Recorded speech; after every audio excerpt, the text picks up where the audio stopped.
नमस्कार, मैं हूं देवांशु। आप देख रहे हैं न्यूज़ फॉर नेशन। हमारे साथ बात करने के लिए आरजेडी के दो विधायक हैं, चेतन आनंद और सतीश दास। जिस तरीके से मुकेश सहनी को लेकर पूरा बवाल मचा हुआ है बिहार के सियासी हलकों में, जेडीयू बीजेपी को कह रहे हैं कि बात नहीं माना जाता है, हमें छोटा समझा जाता है। यहाँ तक कि कल जीतन राम मांझी से मुलाकात करने गए थे, कहते कि जेडीयू और बीजेपी वाले लोग तो बड़े लोग हैं, हम लोग तो मुशहर और निषाद हैं। क्या अगर वो आना चाहे महागठबंधन में तो द्वार खुले हैं?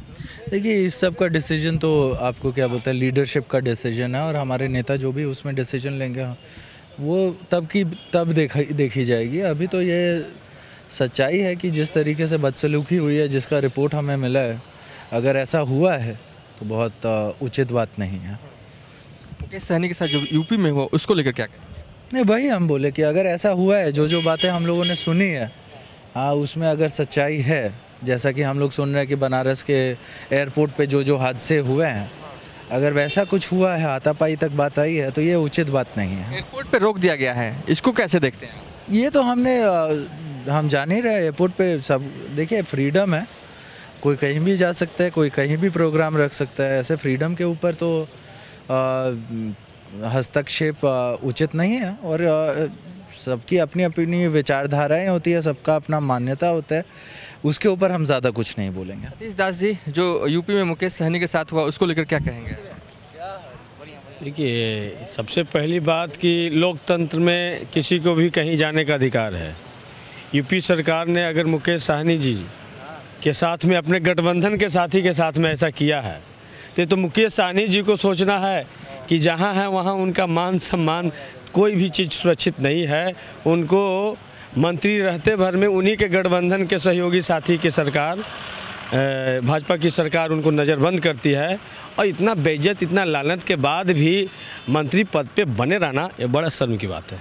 अच्छा, एक सवाल है, कल उन्होंने कहा कि बीजेपी जेडीयू वाले लोग जो हैं वो बड़े लोग हैं, हम छोटे लोग हैं, इसलिए जीतन राम मांझी यानी कि कहें कि उन्होंने खुल के कहा कि मुसहर समाज से आते हैं, हम निषाद समाज से आते हैं, इसलिए छोटे लोगों में आपस में बनता है, इसलिए हम अपना एक तरह से दर्द साझा करने हैं। देखिए, बनता उनता कुछ नहीं है, एक्चुअली में उनका रिचार्ज ख़त्म होने वाला है, और रिचार्ज आगे कैसे हो सके इसका प्रेशर बना रहे हैं। जीतन राम मांझी के पास गए थे? हाँ, जीतन राम मांझी जी के पास में कि हमारा साथ दीजिए और मेरा किसी तरीके से रिचार्ज करवाइए, नहीं तो ये मंत्री वाला भी पद अभी 6 महीना में जाने वाला है। रिचार्ज कर रहे हैं मतलब कि 4-4-8 वाला खेला खेलने के लिए गए थे जीतन राम मांझी के पास? नहीं, ये सब तो अभी मतलब जो भी उन्होंने बोला है कि सोच समझ के ही बोला है, लेकिन सच्चाई ये भी है कि क्या कहते हैं, अभी आप देखिए उनकी पार्टी में जो चल रहा है वो हलचल भी कुछ उचित हलचल नहीं है।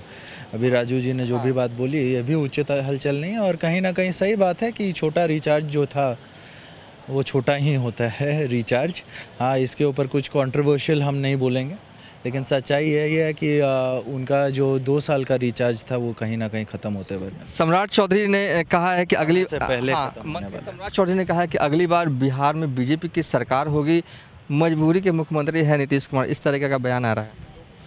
देखिए, अगर अंदर खाने से ऐसी बातें आ रही हैं तो आपको समझ में तो आ ही रहा होगा कि क्या चल रहा है, और देखिए जल्दी ही कुछ पॉजिटिव आता है तो हम लोग उसमें देखेंगे। आप लोग होप के इंतजार में हैं?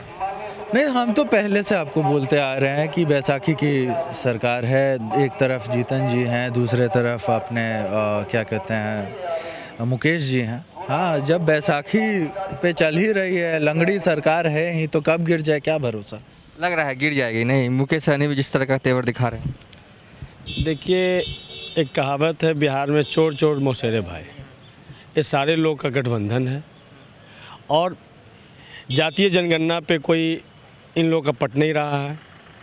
इनका बिहार के विशेष राज्य के दर्जे पर कोई तालमेल है नहीं, बिहार को विशेष पैकेज पर कोई तालमेल नहीं है, लेकिन कुर्सी के लिए ये कुछ भी कर सकते हैं, बस कुर्सी इनके लिए प्रिय है, और ये लोग अपनी कुर्सी बचाने में लगे हुए हैं, चाहे कितनी भी बेइज्जती हो, चाहे कितनी भी इनका कोई नीति सिद्धांत तो है नहीं, सिर्फ कुर्सी इनका नीति और सिद्धांत है, बस कुर्सी ही नीति सिद्धांत है। नीतीश कुमार हमारे साथ आरजेडी के दो विधायक थे, चेतन आनंद और सतीश दास, जिन्होंने साफ तौर पे कहा कि जिस तरीके के मुकेश सहनी के साथ यूपी में हुआ वो गलत हुआ। साथ ही उन्होंने कहा कि उनका रिचार्ज खत्म हो गया है, इसलिए भी वो एनडीए में रहते हुए बीजेपी और जेडीयू को चेता रहे हैं। फिलहाल अभी तक के लिए इतना ही। आप देखते रहिए न्यूज़ फॉर नेशन।